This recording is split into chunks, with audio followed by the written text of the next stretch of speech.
अस्सलाम वालेकुम पाकिस्तान। हमीद नकीबी आपकी खिदमत में हाजिर है। नाज़रीन, एक ऐसा मुल्क जो ख़ुद कई दहाइयों से जंग से तबाह हो चुका हो, जिसकी फ़ौज दोबारा बन रही हो, जिसके पास मुकम्मल फ़िज़ाई ताकत भी ना हो, और फिर भी इसकी फ़ौजी तनसीबात पर एक ताकतवर मुल्क मुसलसल हमले कर रहा हो। लेकिन अब कहानी में एक नया किरदार दाखिल हो गया है, वो है तुर्की। 18 अगस्त को इसराइल ने शाम की अबू ज़हूर फ़ौजी अड्डे पर 8 फ़िज़ाई हमले किए। रनवे और फ़ौजी तनसीबात को नुकसान पहुँचा, अगरचे हलाकतों की इतलात नहीं मिली। हैरान कुन बात यह है कि इस बार सिर्फ शाम और तुर्की ने एहतजाज नहीं किया, बल्कि अमरीका के शाम के लिए खसूसी एलची ने भी इसराइली कार्रवाइयों को गैर ज़रूरी कशीदगी करार दे दिया है। तो सवाल ये है कि इसराइल आखिर शाम से चाहता क्या है? शाम में ऐसा क्या बदल रहा है कि इसराइल बार बार हमले कर रहा है? क्या इसराइल को नई शामी हुकूमत से ख़तरा है, या असल मसला तुर्की है? और सबसे अहम सवाल, अगर इसराइल ने हमला किया तो शाम इसका जवाब क्यों नहीं देता? आज इस पूरी कहानी को समझते हैं। तो आइए सबसे पहले बात करते हैं इसराइल ने ताज़ा हमला कहां और क्यों किया। 18 अगस्त को इसराइल ने शुमाल मगरबी शाम के सूबे अदलब में मौजूद अबू ज़हूर एयरबेस को निशाना बनाया।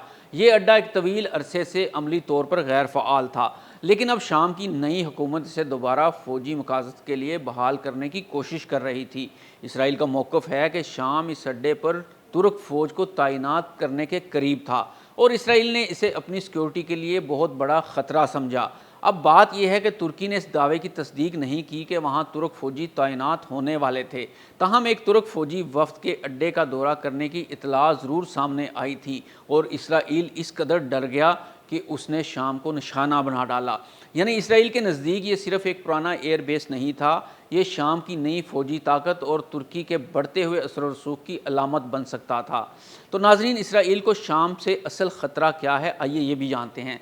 ये समझने के लिए हमें बशार अल असद के दौर के बाद शाम को देखना होगा। दिसंबर 2024 में बशार अल असद की हुकूमत ख़त्म हुई। इसके बाद शाम में एक नई सियासी और फ़ौजी तरतीब वजूद में आई, जिसकी क़ियादत अहमद अल-शरा कर रहे हैं। इसराइल के लिए मसला ये है कि नई हुकूमत शाम की फ़ौज और रियासती इदारों को दोबारा मुनज़्ज़म करना चाहती है, और इसराइल नहीं चाहता कि इसके पड़ोस में एक नई मुनज़्ज़म और ताकतवर शामी फ़ौज दोबारा खड़ी हो, और वो इस्लामी भी हो। इसलिए इसराइल ने गुज़श्ता अरसे में शाम के मुतअद्दिद फ़ौजी अड्डों, हथियारों के ज़खायर, फ़ौजी तनसीबात और फ़ौजी इंफ्रास्ट्रक्चर को निशाना बनाया।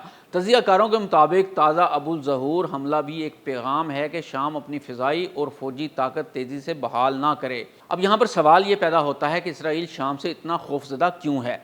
यहाँ असल मसला सिर्फ शाम नहीं, बल्कि शाम की जोग्राफियाई पोजीशन है।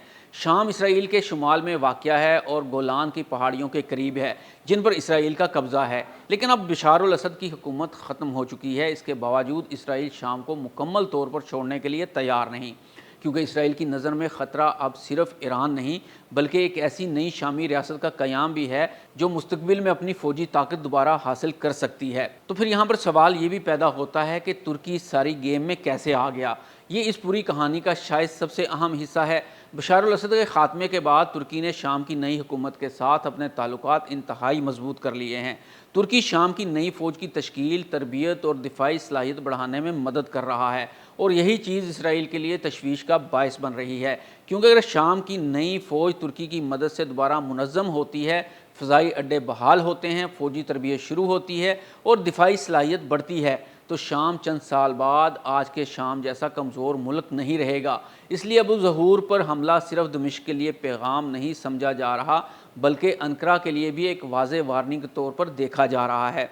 तो क्या इसराइल और तुर्की बराह रास्त टकराव के करीब पहुँच रहे हैं?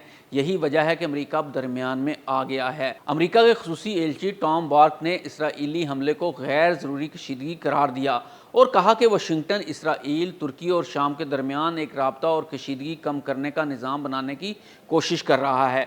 यानी अमरीका को खदशा है कि शाम में इसराइल और तुर्की की फ़ौजी सरगर्मियाँ एक ऐसे मरहले तक पहुँच सकती हैं जहाँ किसी गलतफहमी या हादसे से बराह रास्त तसादुम होने का खदशा है।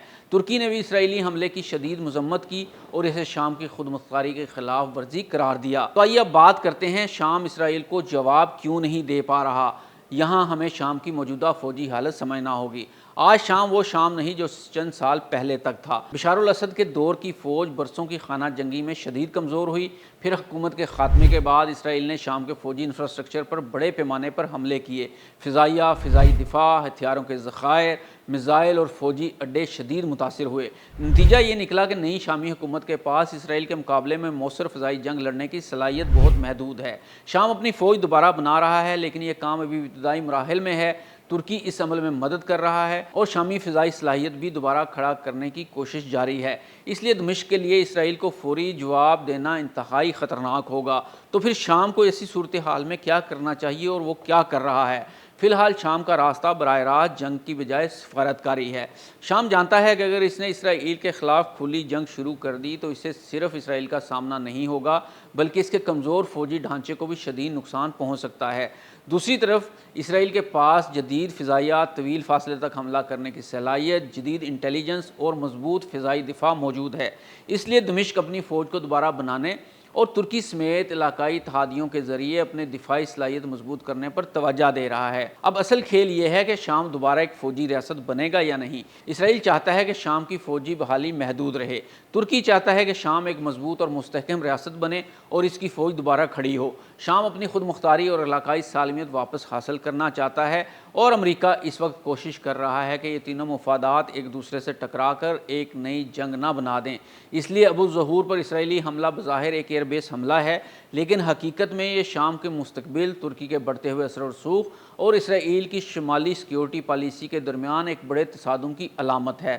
اور اب سب سے بڑا سوال اب یہی ہے کہ اگر ترکی شام کی فوج کو دوبارہ طاقتور بنانے میں کامیاب ہو گیا تو کیا اسرائیل شام کی نئی فوج کو بھی اس طرح نشانہ بناتا رہے گا؟